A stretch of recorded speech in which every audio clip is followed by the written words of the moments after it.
the strongest survives. What they're doing with that, I believe that they put it to work for us. Generally means Don't call us, we'll call you, basically. Okay, let's see, I've got 1 minute past, so maybe we should go ahead and get started. Good morning, folks. I don't think we have any other housekeeping items to discuss in more detail this morning. I got a lot of useful feedback last class about how unrealistic the schedule was, and I learned a lot about how finals week works here that I did not know before. So I'm working on revising that into something a little bit more tractable. And the first step towards that is I am designing a short homework assignment that I can assign on Friday, just practicing some of these one-dimensional problems that we worked on last time and then also today. That I will have due in, I don't know, a week, 10 days, like that. So my goal is to give you opportunities to practice, even if they're short assignments, just 2 problems instead of 4. Better to give you something than nothing. Any other issues or concerns for me? Has homework 3 been going pretty well? Again, deadlines are soft. If you can't get it to me by the end of the day tomorrow, don't worry about it. Just get it to me as soon as reasonably possible. I will grade whatever I have and try and return it to you. I'm sure it's in your best interest to get it in as soon as possible so that you don't get stacks and stacks of assignments piling up. But I have not penalized anyone for a late submission yet, and I don't plan on it. So any other questions or concerns, any problems with homework 3, anything you want to discuss? Okay, if not, then let's carry on. So you will have all the information necessary for homework 4.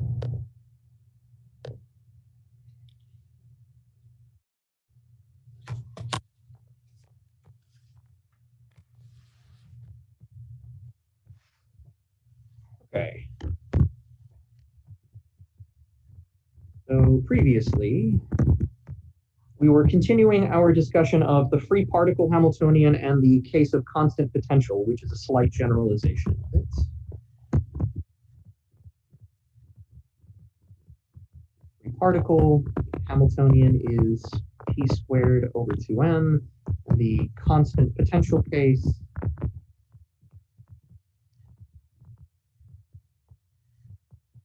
Hamiltonian is still p squared over 2m plus a constant with the identity matrix.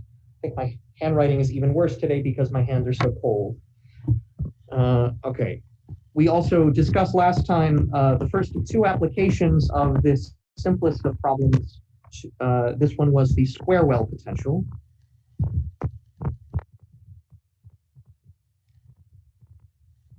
We jumped directly to the case of the finite square well and then took limits of it to see the infinite square well with a particle in a box, as well as the shallow potential well, which still always has a bounce state. Okay, so today I want to talk about the second of these applications, which is the one-dimensional scattering of a particle off a potential barrier.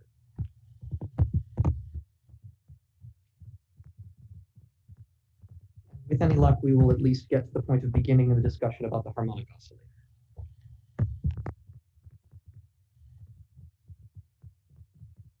Scattering of a 1D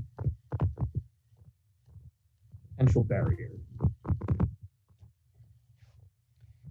So the picture of scattering off a potential barrier can be interpreted in a couple of different ways. So one way of interpreting the problem of scattering is with a well-defined particle wave packet. Scattering of a properly normalized wave packet.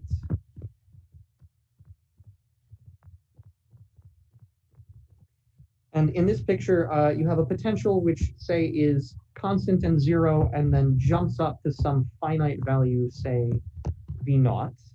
And I don't know, you can choose this to take place at x equals 0, and this is my plot of v of x as a function of x. If I view this as scattering of a wave function, which is a properly normalized particle, let's say a Gaussian wave packet, then my picture is I have an incident wave packet which comes in at t equals -infinity, starting from, say, the left. and it comes in propagating to the right. And then all of the different components of that wave packet will interact with this potential differently. They all have different wavelengths and different momentum.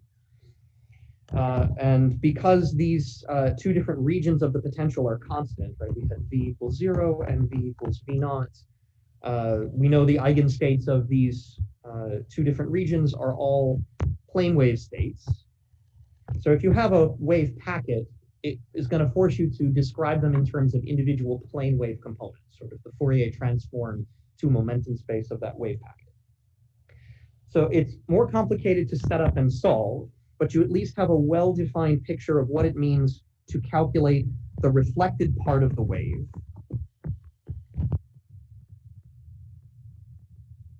and the transmitted part of the wave.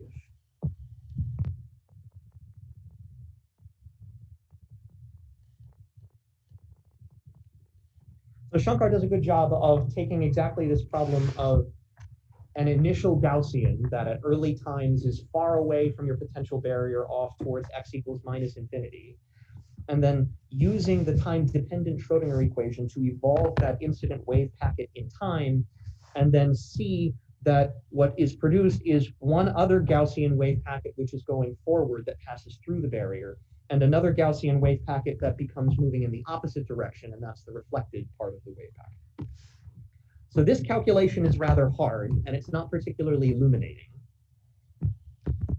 because the particular details of the wave packet don't matter that much.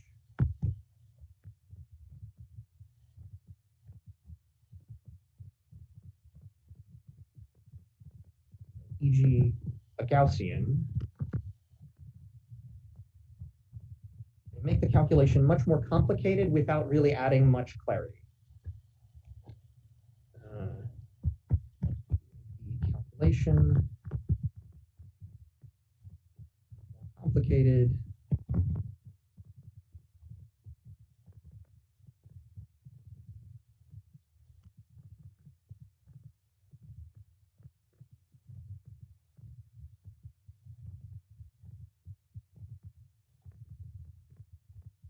Make the calculation more complicated without adding much to the final outcome. But the advantage here is that you've got a clear picture of what it means to calculate the probability of reflection or the probability of transmission.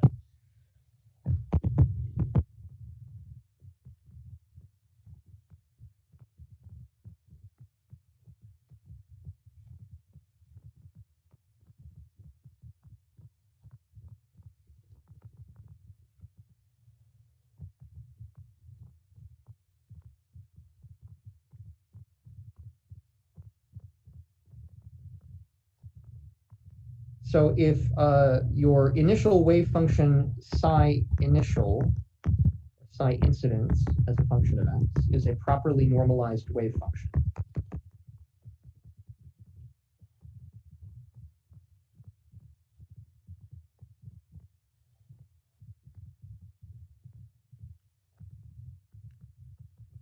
so its overlap with itself is 1, which means the integral of the wave function squared over all space is 1.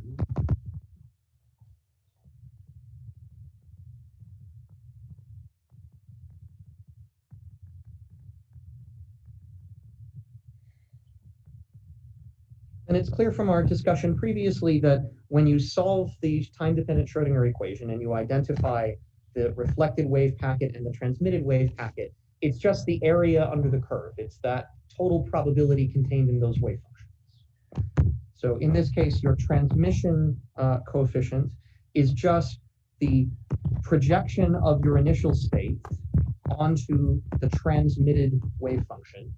That's the probability amplitude. And if you square that, you get the transmission probability.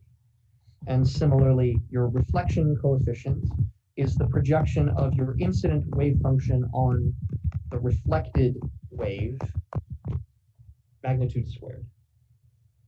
And so this is transmission probability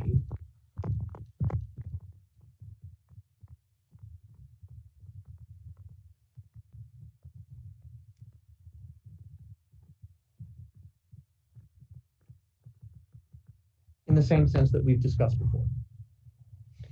So given that using a properly normalized wave function makes the calculation so much more complicated without really adding anything to it, I don't see much point in trying to do it that way, especially because the natural eigenfunctions are plane waves and not Gaussian wave packets. So it's much more natural to solve these problems in terms of individual plane waves.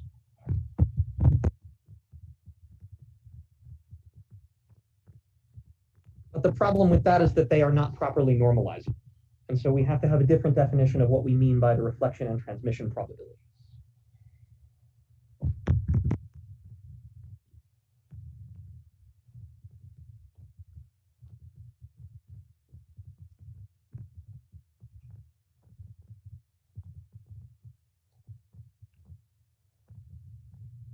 Scatters independently.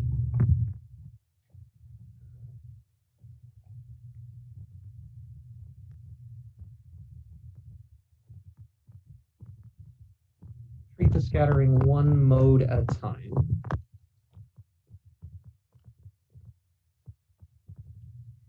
So then the picture looks like you have your potential V of x up to some value V naught, and now I have some incident plane wave, incident state P. And then this will lead to some component of the wave which is reflected. This is also a momentum eigenstate.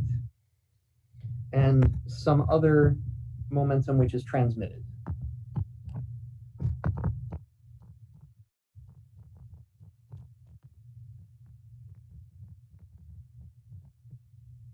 But the hard part about this is that it's not clear from the beginning how to define what you mean by the reflection and transmission coefficients.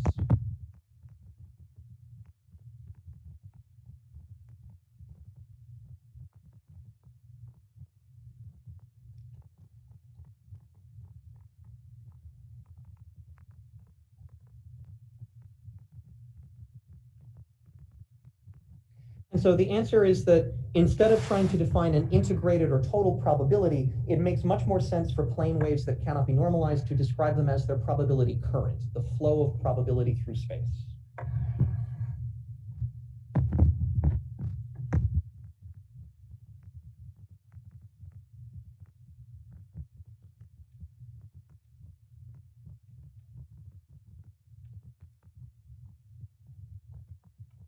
This is usually written as J. So we know that if you have a wave function psi of x and t, that the probability is given by the magnitude squared of that wave function.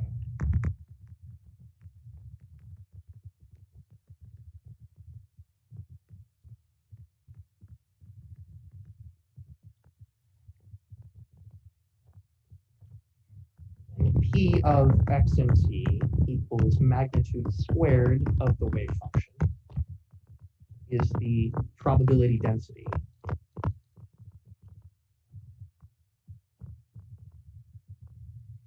And the rate of change of the probability density, describing how it flows in space and time, is given by the time-dependent Schrödinger equation. So if I take the time derivative of the probability distribution, this is just the time derivative of the wave function squared. And the modulus squared of any complex number is that complex number times its complex conjugate. And for each one of these quantities, when I open up the parentheses, this is d psi star dt times psi plus psi star d psi dt. Each one of these things can be expressed using the time-dependent Schrödinger equation. And that's where my derivatives with respect to space are going to come in. From the time-dependent Schrödinger equation, we had IH bar d psi dt equals, for a single particle moving in one dimension in an external potential, this was minus h bar squared over 2m d squared psi dx squared plus v of x psi. So if I solve this and get rid of the coefficients on the left-hand side, I have, let's see, I h bar squared over 2m, just one h bar now, d squared psi dx squared, minus I over h bar v times psi.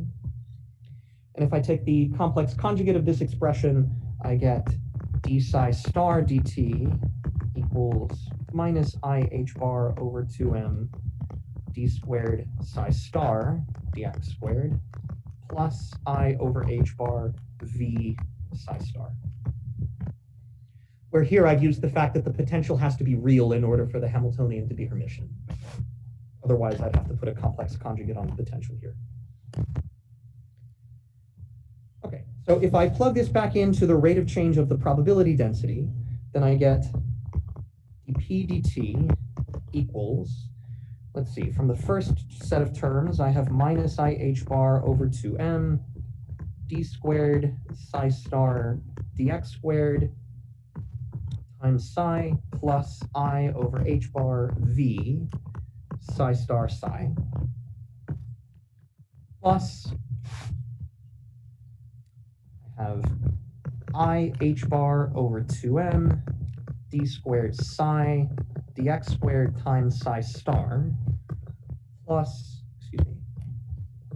minus I over h bar v psi star psi. So we see from this construction that the part depending on the potential cancels out. This piece is exactly the opposite of this piece. And I'm left with something that knows only about the kinetic energy part of the wave function. So I get minus I h bar over 2m, and the quantity that's left is d squared psi star dx squared times psi plus, minus d squared psi dx squared times psi star. And I can clean this up a little bit more by pulling out an overall derivative. Since there's a minus sign in between, when I use product rule, the common term that has one derivative on each of those wave functions will cancel out. So what I mean is, this is d dx of d psi star dx times psi minus d psi dx psi star. If I distribute that derivative back in, if the derivative acts on the first term, I get this piece. If the derivative acts on this term, I get that piece. There are also the cross terms that come where I would have the derivative acting on psi in the first term and psi star in the second term. But those two terms are identical and they come with a minus sign, so they're going to cancel out. That's how I pull out an overall derivative here.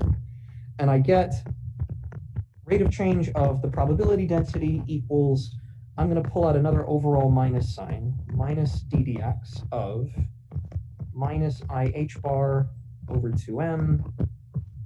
Write this as psi star d psi dx minus, say, psi d psi star dx. So this quantity in brackets is the probability current J, and I'll write this Jx. This is the probability current flowing along direction x.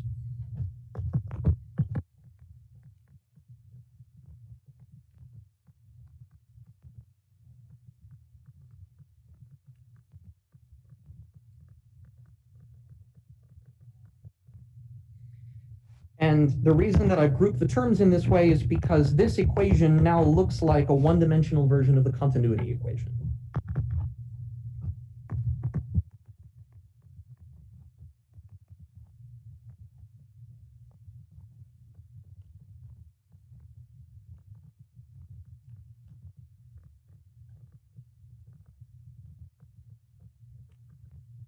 Where the continuity equation in general would tell you that the rate of change of the probability plus the three-dimensional divergence of the current should equal 0.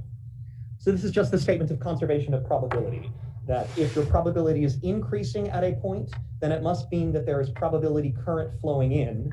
And if your probability is decreasing, then there must be probability current flowing away. If either of those pieces became unbalanced, then you would be creating or destroying total probability, and that would be a violation of unitarity of the quantum theory. Okay, so this also gives us a hint as to what the three-dimensional generalization of the probability current will be. probability current in general, we'll just take those derivatives with respect to x and make them gradient vectors. So it is minus IH bar over 2m, psi star gradient of psi minus psi gradient of psi star. So this is the form that we're going to use it in now. But this one we will eventually need later. Okay, so one thing to note about this, we already saw it in that the potential dropped out. It's that this expression in brackets is pure imaginary. It is a difference of two things that are complex conjugates of each other. So if this thing is real plus imaginary part, and I subtract off its complex conjugate, I cancel anything from the real part, and only the imaginary part is left. And recall that the imaginary part of the wave function is given by its momentum component. So this is driven by things like e to the I over h bar px. And so this is really telling you about the momentum or the velocity of the wave. So the reason for introducing this is that now we can clearly define what is the probability current of a plane wave, even though I can't tell you clearly what the probability of the wave function is since it's not normalized. So what is the probability current of a plane wave?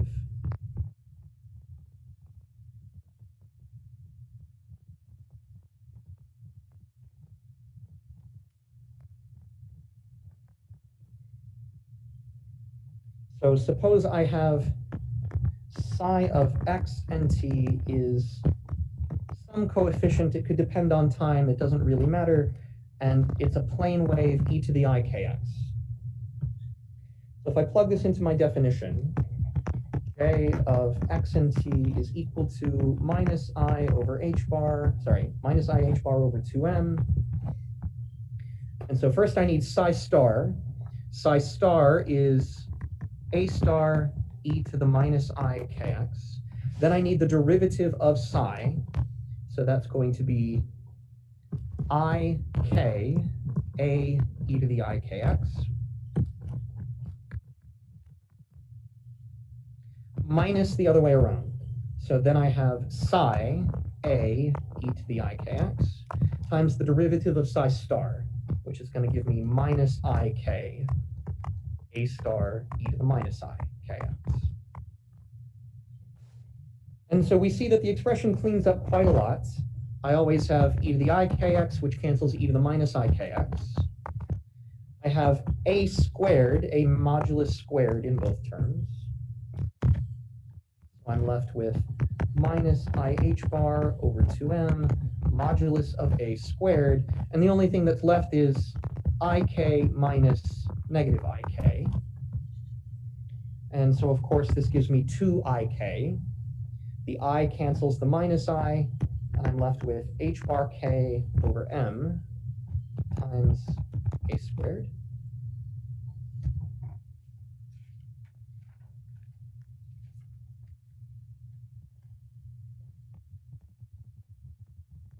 Okay, very good. So just to unpack this, this a squared is just the weight. That's the amount of the wave function that is in this plane wave state.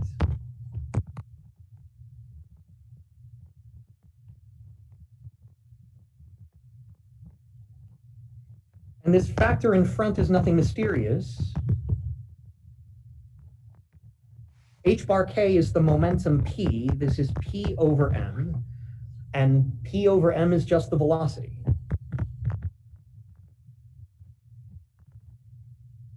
So all this is saying is that your plane wave is propagating with some velocity, and the probability current is the velocity of the plane wave times the weight or the amplitude squared of that plane.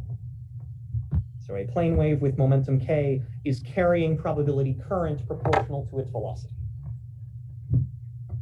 And so this is what's going to make it possible to define scattering of plane waves, because now I can go back to this picture and specify the probability current, which is incident here, based on the velocity of that plane wave.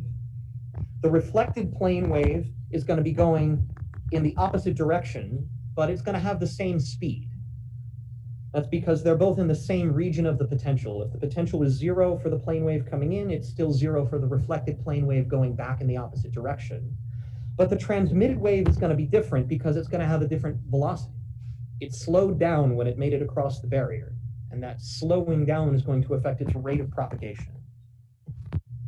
And these are what are going to give us our reflection and transmission coefficients. So this allows us to define for the plane waves, the transmission coefficient is the probability current of the incident wave, probability current of the transmitted wave divided by the incident wave. And the reflection coefficient is the probability current of the reflected wave divided by the probability current of the incident wave. And this is much easier to handle without all of the complicated details of a Gaussian wave packet. So now let's actually solve the problem for the transmission and reflection coefficients of an incident plane wave scattering off the square barrier.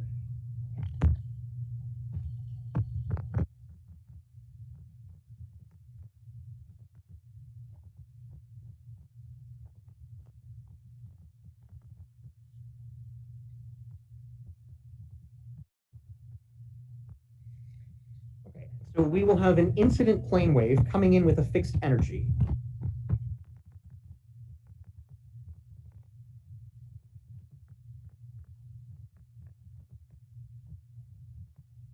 If the energy of the plane wave is E, then I know what its wave number is. I know what its momentum is.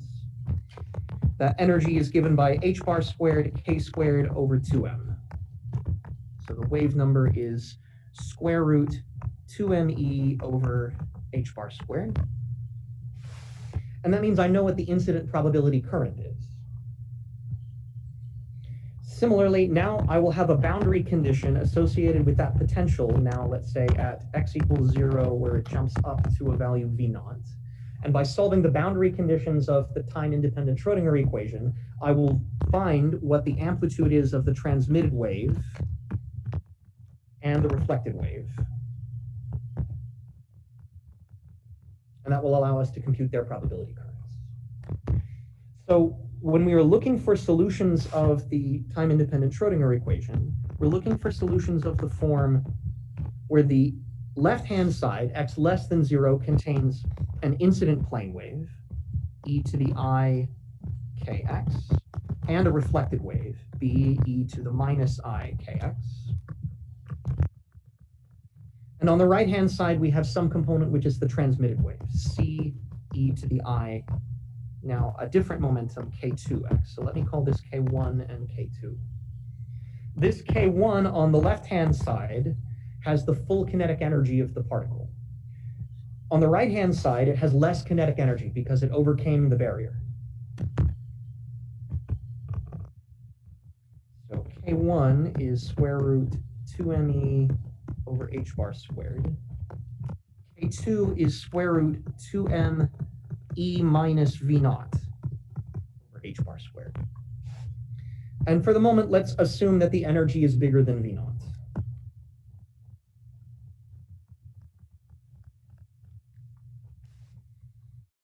So now we need to solve the boundary conditions of the time-independent Schrodinger equation as before by enforcing continuity and differentiability at x equals 0.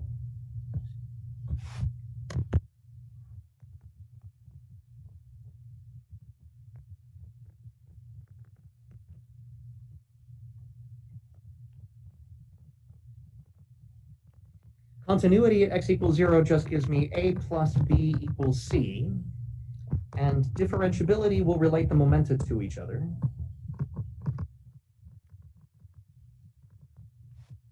I will have I k1 a minus b from the first region. And from the second region, I will have I k2 times c. So this is easy to solve now to figure out what is the amplitude of the reflected wave and the transmitted wave. Sorry, I said it the other way around. This one is the reflected wave because it's going back with negative momentum. This one is the transmitted wave.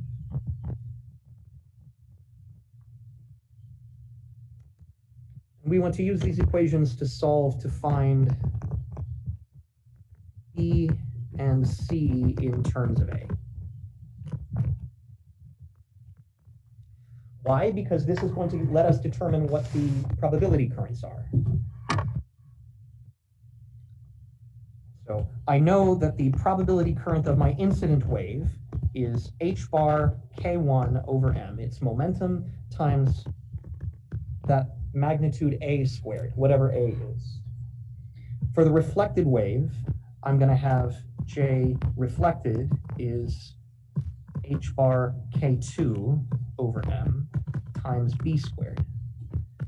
And J transmitted is going to be h bar, the reflected wave is h bar k1. That's important because it's going back in the same side of the potential. The potential is 0 here, both for the incident wave and the reflected wave. So the incident wave has momentum h bar k1. The reflected wave also has momentum h bar k1. The transmitted wave is different because it has a different momentum, h bar k2. So this means I can set up the transmission and reflection coefficients in terms of those boundary values A, B, and C.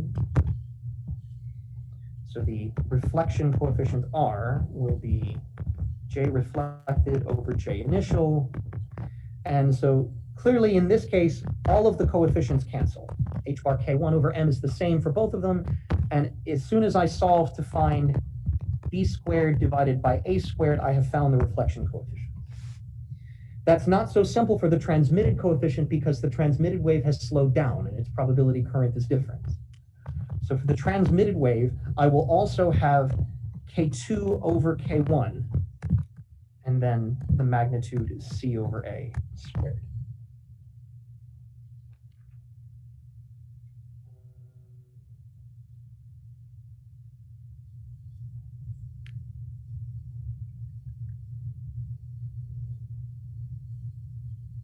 For some reason, I have that squared in my notes. Let me double check this before I risk saying something wrong.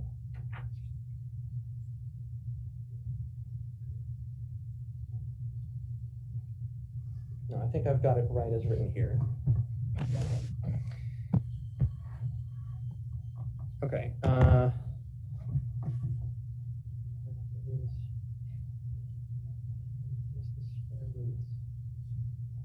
Okay, I think this is right. Okay, so now that we've translated from the coefficients A, B, and C to the transmission and reflection coefficients, let's go ahead and solve these boundary conditions to determine B and C in terms of A. Clearly, we don't need to determine A, we just need to determine the ratio of B and C to A. So the equations that we have are A plus B equals C, and K1 A minus B equals K2 times C, and C is just A plus B. So I can quickly use this to determine B. So I have K1A minus K1B equals K2A plus K2B.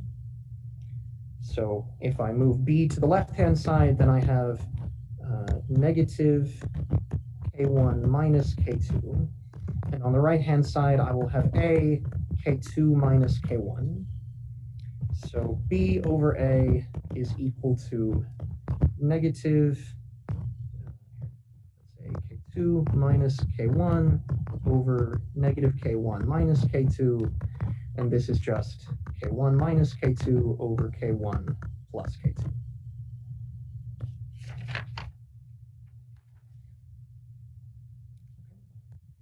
So we found this, and then plug it back into the first equation to determine C. So C over A is equal to 1 plus B over A. This is 1 plus K1 minus K2 over K1 plus K2. And if I add these two things up, I get 2K1 over K1 plus K2.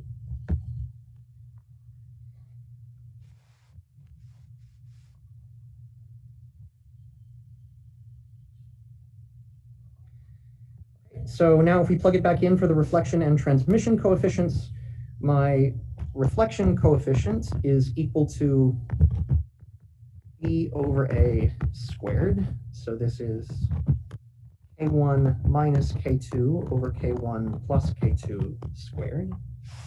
My transmission coefficient, we said, was K2 over K1 times C over A squared.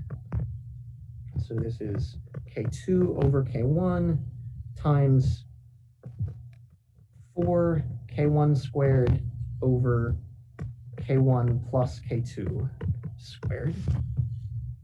And if I clean this up a little bit, I cancel one factor of K1, and I get 4 K1 K2 over K1 plus K2 squared. And if I have conserved probability, then my reflection and transmission coefficient should add up to be 1.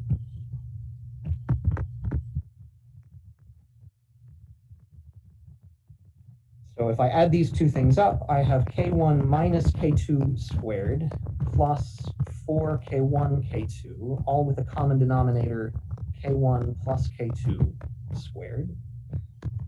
And if I open up the parentheses, this is K1 squared minus 2 K1 K2 plus K2 squared plus 4 K1 K2 over K1 plus K2 squared. This minus 2 from the cross term is exactly flipped in sign by the plus 4 from the transmission coefficient, and I get K1 squared plus 2 K1 K2 plus K2 squared over K1 plus K2 squared, and this is just K1 plus K2 squared in the numerator, K1 plus K2 squared in the denominator, and this is in fact equal to 1. So hooray, we have not broken probability yet. In terms of practical advice, if this business about probability currents is confusing to you or you're worried about making a mistake there, in practice, the easiest thing to do is just calculate the reflection coefficient. The reflection coefficient is always just going to involve those ratios of the amplitudes, because the reflected wave and the incident wave are in the same region of space. And then you can just take t equals 1 minus r, and then perhaps use a formula like this to cross-check yourself and make sure you didn't make a mistake. Okay, so this was the solution, and we had, just to repeat, reflection coefficient was K1 minus K2 over K1 plus K2 squared. Transmission coefficient was 2K1 over K1 plus K2 squared, where K1 and K2 are related to the energies, with K1 was square root 2me over h bar squared, and K2 was square root 2m e minus v naught over h bar squared. So this is the simplest application. You can set up scattering on other potentials. You can imagine taking a potential which has a square barrier and then steps down so that you've got space on the other side. And then you can talk about quantum tunneling from the left side through the barrier to the right-hand side. One of the problems that I'm designing for the homework is scattering off a delta function barrier. You can change these things up, but at the end of the day, all you're really doing is solving the same kind of boundary value problem that we did for solving the square well, and using those coefficients to calculate reflection and transmission by way of the probability currents. Any questions?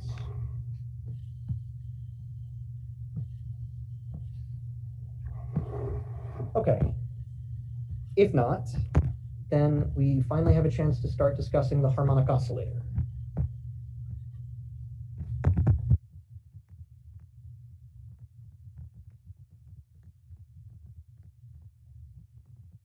So this is chapter 7 of Shankar. And it's the next natural extension of our one-dimensional problems.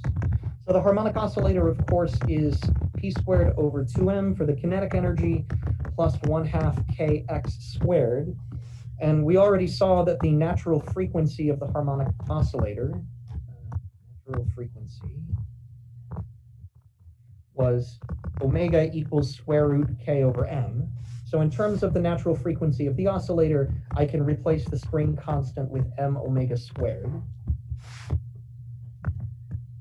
So I have Hamiltonian is p squared over 2m plus 1/2 m omega squared x squared. One thing to note from the outset, we'll see when we try to solve the differential equation for this, that the solutions naturally fall into classes of being even or odd functions.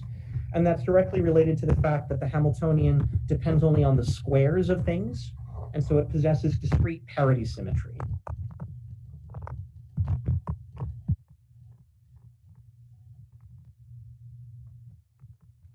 I take p goes to minus p and x goes to minus x, nothing changes about the problem. And so this will anticipate that our solutions will fall into two classes, those with even parity and those with odd parity.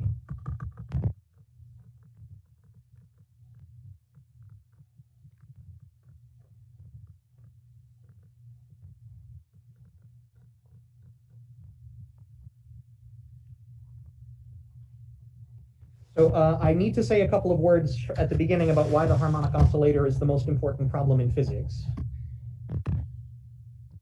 In a nutshell, everything is a harmonic oscillator.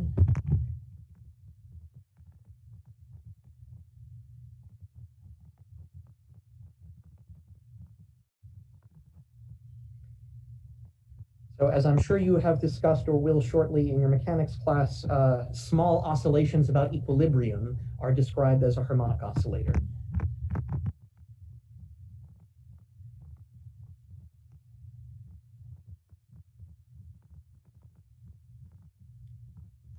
So this is just a statement about Taylor series, that if you have some complicated potential v of x versus x, I don't know, it can do something weird, but if it has a local minimum somewhere, that is a terrible local minimum. It doesn't matter what else it's doing. Around that local minimum, you can expand in a Taylor series. And the linear term vanishes because the derivative is 0 at the minimum, and the first non-trivial contribution that you have comes from the quadratic piece. So v of x minus x equilibrium is approximately 1/2 k x minus x equilibrium squared for some constant k that's determined from the second derivative of your potential. So it doesn't matter what system you're studying, if you're looking at small oscillations around an equilibrium point, that is always described by a harmonic oscillator. The single one-dimensional harmonic oscillator is about the simplest version that one can construct of a system of vibrating particles.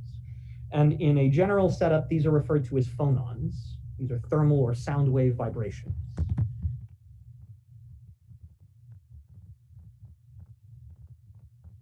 Thermal vibrations or phonons in a material. Another classic example is a charged particle moving in a magnetic field. You know that classically the charged particle moves in a helix, cyclotron motion from the trapped magnetic field, and its radial excitations are also described by the harmonic oscillator. Helical cyclotron motion.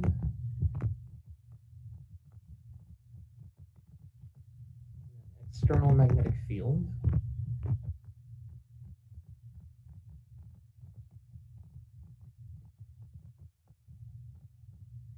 Referred to as Landau levels, except my handwriting is terrible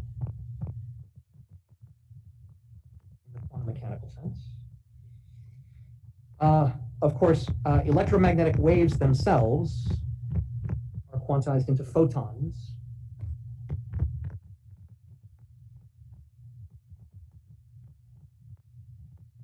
And that can be described as harmonic oscillations of the electric and magnetic fields, or the electric and magnetic potentials. And this is really just one example of how relativistic quantum field theory is all described by a field of harmonic oscillators.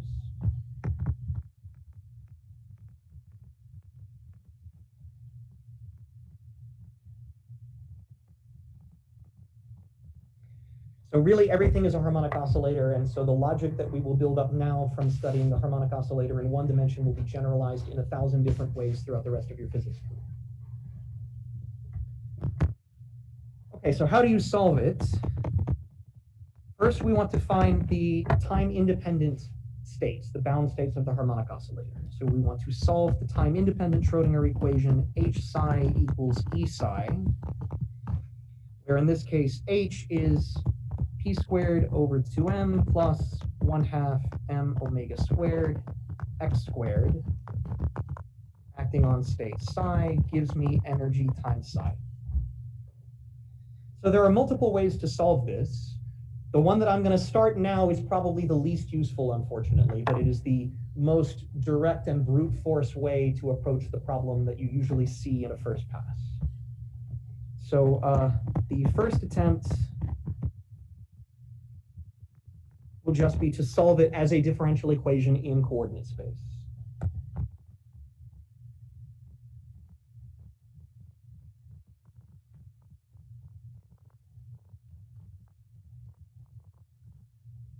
So if I take this equation and I just project it onto position basis x,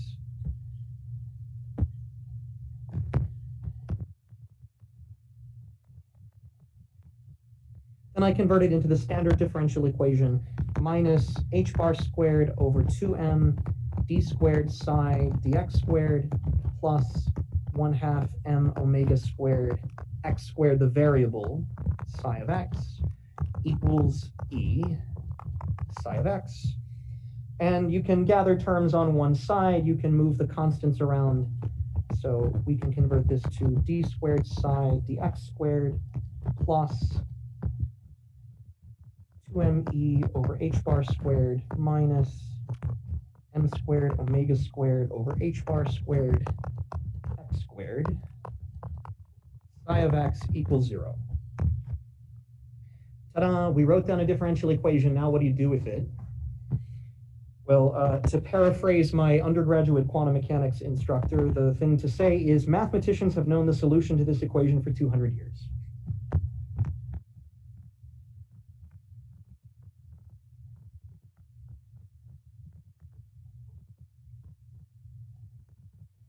And then you appeal to the likes of Laplace, who solved this problem in 1810, or Chebyshev from 1859, but it wasn't until Hermite did it again in 1864 that people actually caught on. And so the solutions to this differential equation are referred to as Hermite polynomials. This is entirely unsatisfying to me to say, here's a differential equation, now wave your hands and get the answer. We can do better than this, but not by much. So I will proceed to laboriously do slightly better than this.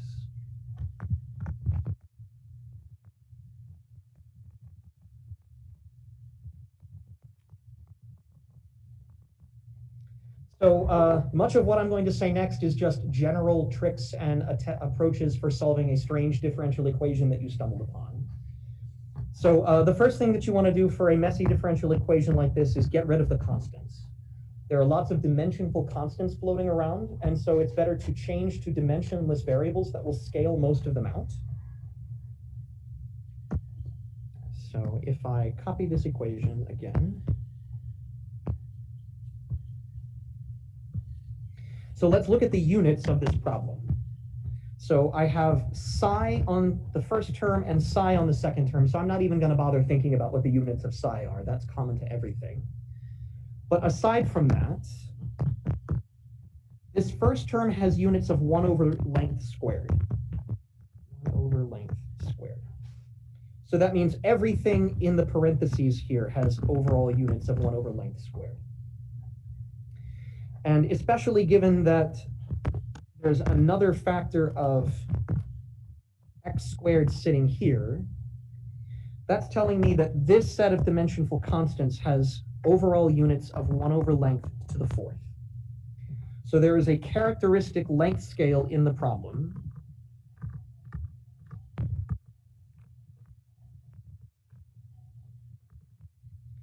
And that is, let's call it A, which is this m squared omega squared over h bar squared to the minus 1/4. And that is just square root h bar over m omega. Similarly, I can look at the units that accompany the energy and say this is going to define my characteristic energy scale of the problem. So this has dimensions, this highlighted piece has dimensions of 1 over energy to cancel out the explicit factor of energy, and it has units of 1 over length squared, because I have to get 1 over length squared to make it compatible with that second derivative. So this means that my characteristic energy scale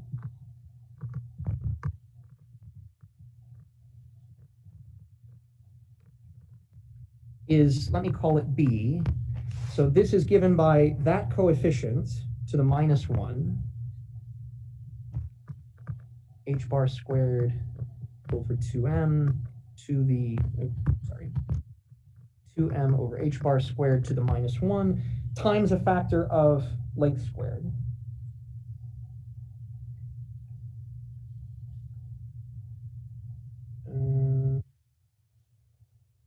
I think what I mean to say is this, to the minus 1. Yes, so in other words, 2m over h bar squared should be 1 over the natural unit of energy and 1 over the natural unit of length squared. So if I plug this in, this is 2m over h bar squared times h bar over m omega to the minus 1. Cancel out one of the h bars, cancel out the mass. Actually, the 2 was never necessary in the first place. I could have omitted the 2 when I drew this highlighting. I just care about the dimensionful scales here. And so I get the natural unit of energy is h bar omega for this problem. So this is telling me if I take these natural units of the differential equation and I express my energy in their units and I express my position in their units, I'm going to cancel out most of the coefficients in this problem. So this means I want to define a dimensionless energy and a dimensionless length.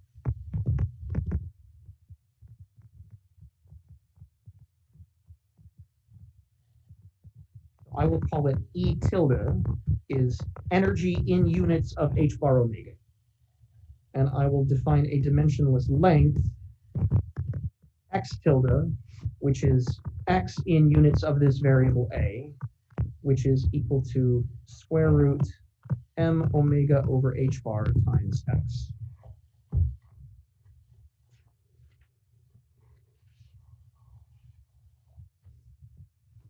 So when I introduce these dimensionless variables, I simplify the differential equation without having changed anything. And I get e squared psi dx tilde squared plus 2e tilde minus x tilde squared psi of x tilde equals 0.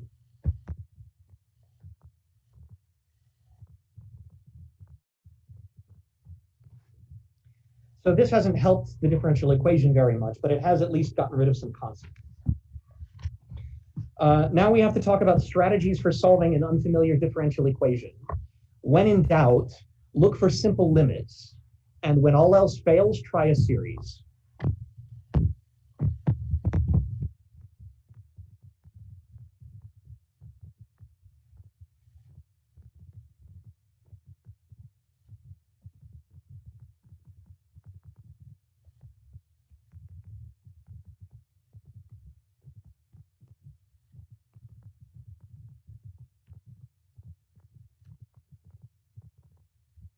So that is trying to solve the equation asymptotically.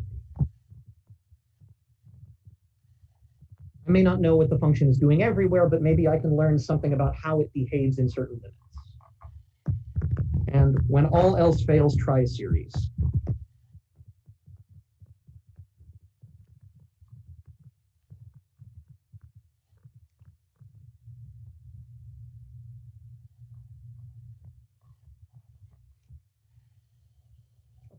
So let me sketch a picture of this potential, and we will consider one simple limit.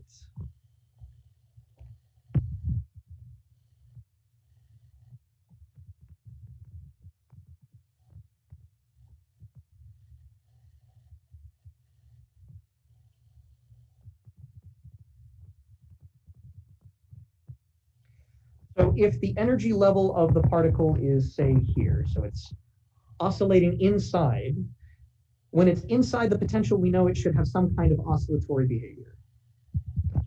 I'm gonna botch this so badly. And if I think about it more, maybe I should vary this wavelength, because I know the more kinetic energy the particle has, the more it wiggles, the higher its wave number is. So it's probably going to oscillate pretty fast in the middle. Those oscillations are probably going to slow down a bit toward the edge, although I didn't draw that very carefully here. But we know once it hits the point where the potential is equal to the energy, these are called the classical turning points of the solution. A classical particle does not have enough energy to go further out in x than that. Beyond that point, the kinetic energy of the wave becomes negative, and it becomes an exponentially decaying function, some kind of quickly decaying function.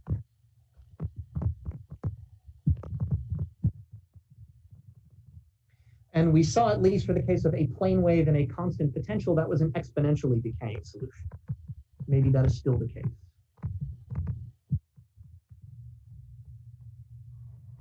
So the natural limit to try and look for a simple solution is to try and solve for what that tail is, very deep when the potential is very large and you're far past the classical turning points. So this is the motivation for saying, let's try to solve asymptotically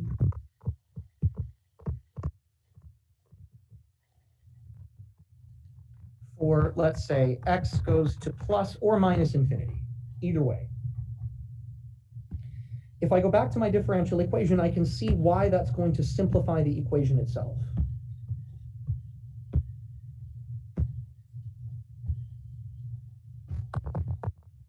If x twiddle squared is much larger than 2e twiddle, then I can neglect it, right? This is x going to plus or minus infinity.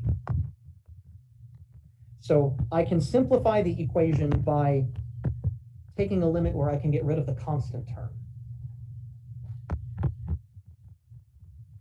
And in this limit, as x goes to plus or minus infinity, my equation looks like d squared psi dx twiddle squared equals x twiddle squared psi of x twiddle as x goes to plus or minus infinity.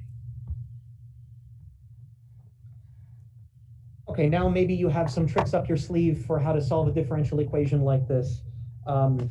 I'm just going to stare at it and come up with an idea and try it and see if it works.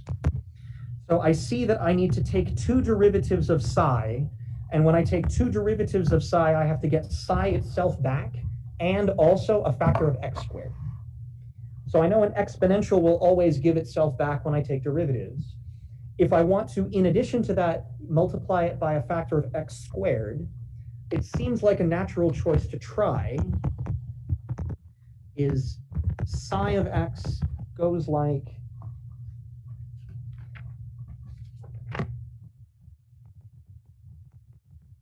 some coefficient that I don't know, and then something that is decaying exponentially, e to the minus c, and I think it needs to go as x twiddle squared. Because now every time I take a derivative with respect to x, the exponential is going to stick around. And then by chain rule, I'm going to get another factor of x out front. So by taking two derivatives of this thing, I stand a reasonable chance at getting two factors of x from two derivatives. So let's try it and see what we get. Just keep in mind that I'm not trying to make this solution work for all x. I only need it to work for extremely large x.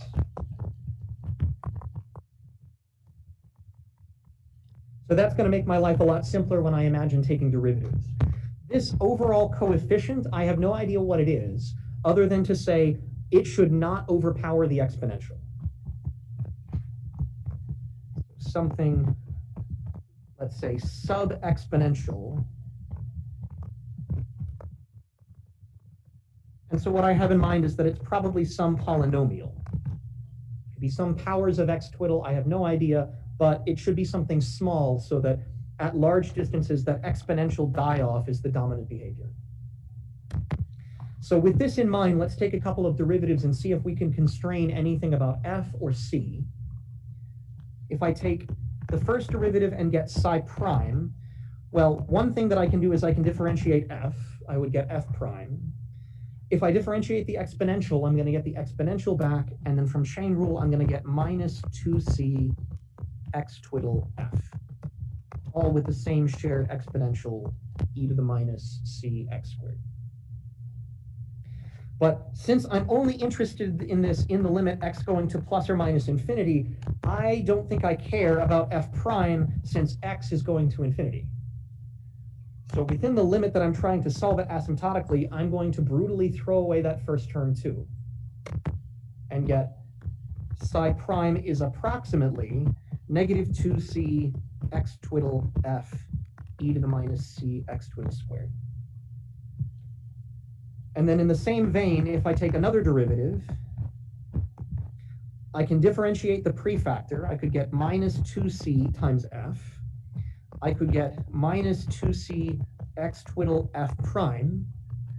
And if I differentiate the exponential, I can get plus 4c squared x twiddle squared f, all with the same Gaussian e to the minus x twiddle squared. And now again, remembering that x is going to infinity, I see I have x twiddle squared, which is huge. And compared to that, f has no hope. Even f prime with one factor of x has no hope. X squared going to infinity is going to win over them all. So in magical asymptotic land, my approximate solution is 4c squared x twiddle squared f e to the minus c x twiddle squared, and that factor in parentheses is just psi.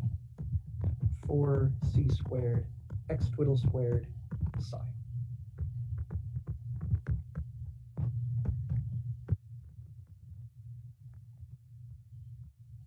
So it seems like the form of the solution is going to work. I don't necessarily learn anything about what that function f is, but if I want the coefficient to be 1, I want 1 times x tilde squared, then I need 4c squared to be 1. So I think what this tells me is that c must equal 1/2. And so this tells me that the form of the solution that at least gets the asymptotics right is psi of x twiddle equals some probably polynomial prefactor that I haven't learned anything about yet, but multiplied by e to the minus 1/2 x twiddle squared.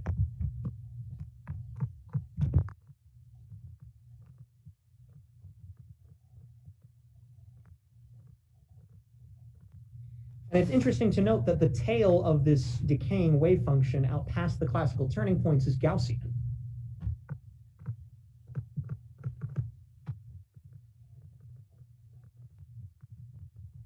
And that kind of makes sense to me. If I go back to this picture, we saw that when the potential was a constant, that led to a decaying tail e to the minus x. Here the potential isn't constant, the potential is getting bigger all the time. So that decaying tail is going to decay faster than e to the minus x. And indeed, the Gaussian e to the minus x squared is decaying faster than that. Okay, now we've determined the asymptotics. If I plug this back into the equation, then I can simplify it by effectively removing the asymptotic behavior from it.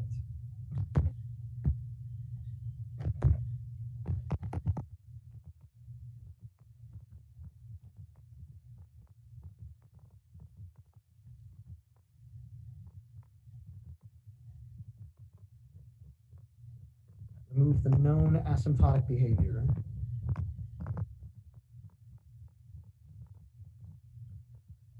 And instead, we will get a new differential equation just for that polynomial f.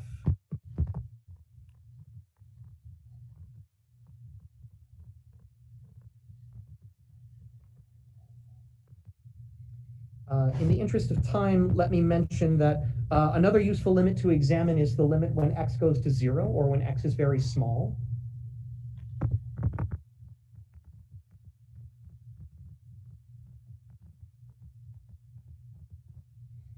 And when you consider this in this limit, it's straightforward to see that your polynomial is finite. So I don't know too much about x, f of x twiddle, but I know that it must start off as some constant plus something linear plus dot dot dot as x goes to 0. So this means when I take the inevitable next step of trying a series solution, I don't have to consider negative powers. My series is something that's going to start off with 1 plus linear plus quadratic. It's not going to have 1 over x to the 5th. That would become singular and blow up when x goes to 0.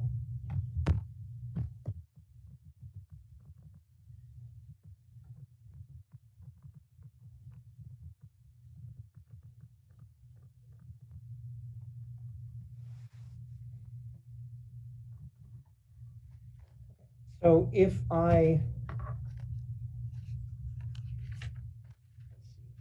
go back to my differential equation, which was psi double prime plus 2e twiddle minus x twiddle squared psi equals 0, and I want to plug in the known asymptotics, psi equals f e to the minus 1/2 x squared. Then psi prime is going to give me f prime minus x twiddle e to the minus 1/2 x twiddle squared.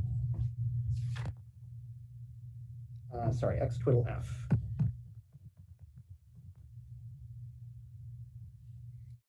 And then another derivative is going to give me second derivative of f minus f itself minus x twiddle f prime. And then if I differentiate the exponent, I again get another factor of minus x twiddle f.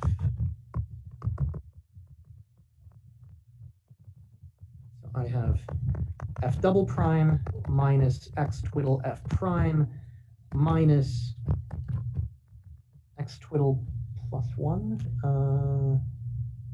Wait a second. Oh, sorry, I messed this up. Let me redo this.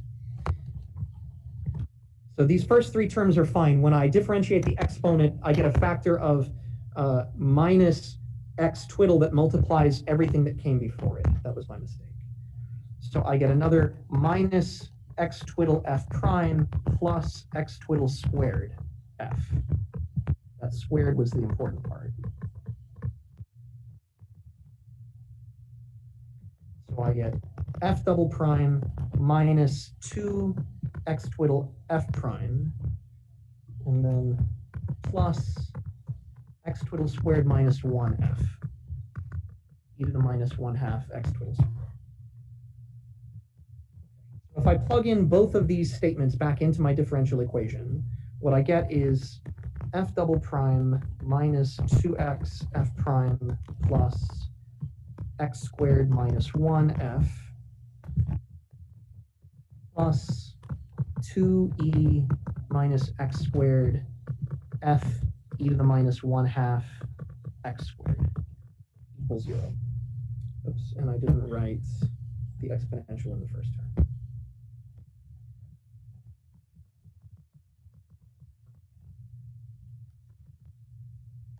So the point is that now the Gaussian tail cancels by construction. We have now removed the known asymptotics, and we're left with just a differential equation for f.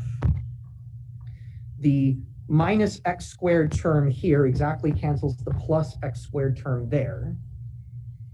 And so we're left now with just an equation for the polynomial part. F double prime minus 2x f prime minus f, or I guess plus 2e minus 1 f equals 0.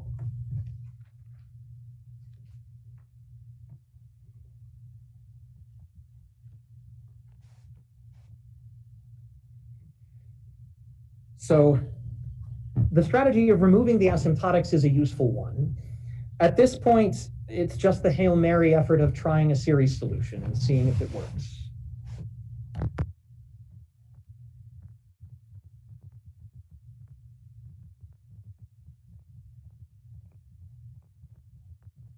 Probably also worth mentioning at this point that this equation is Hermite's equation. its solutions will be the Hermite polynomials.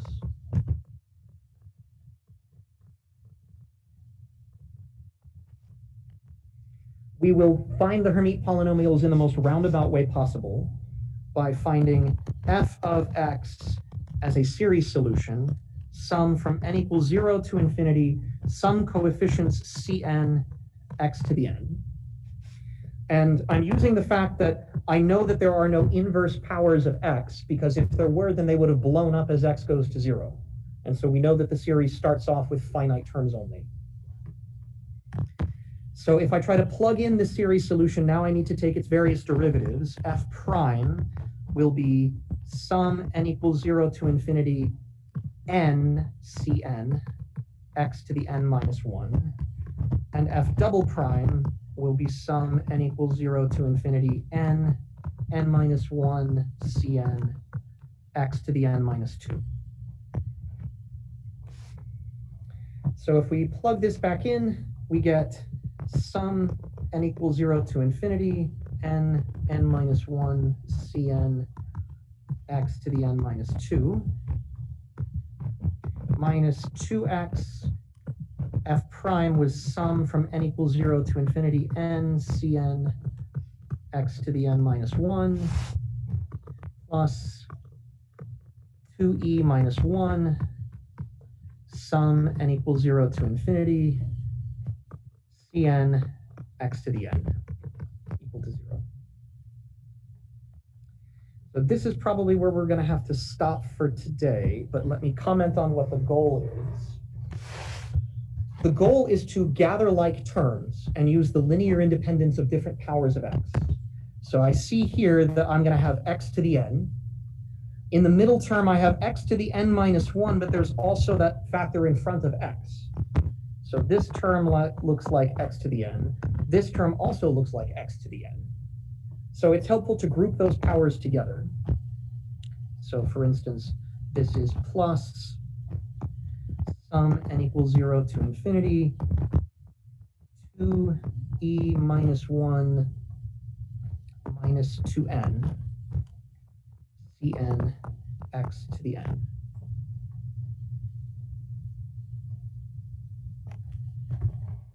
This piece is just coming along for the ride.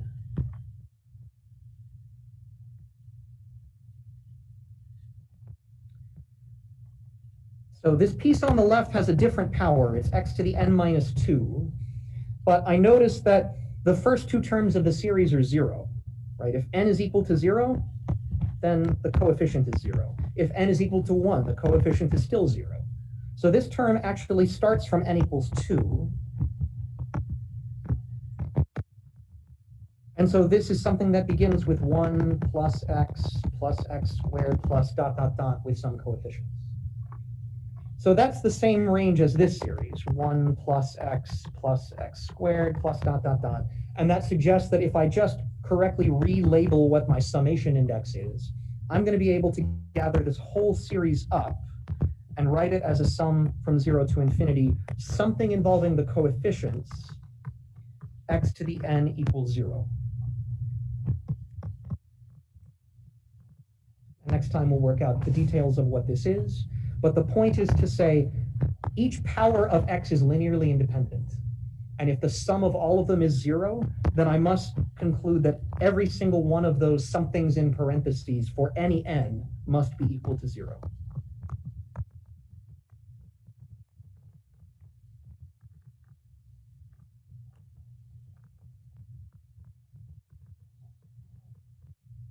And what this gives me is a recursion relation that determines what the coefficients are.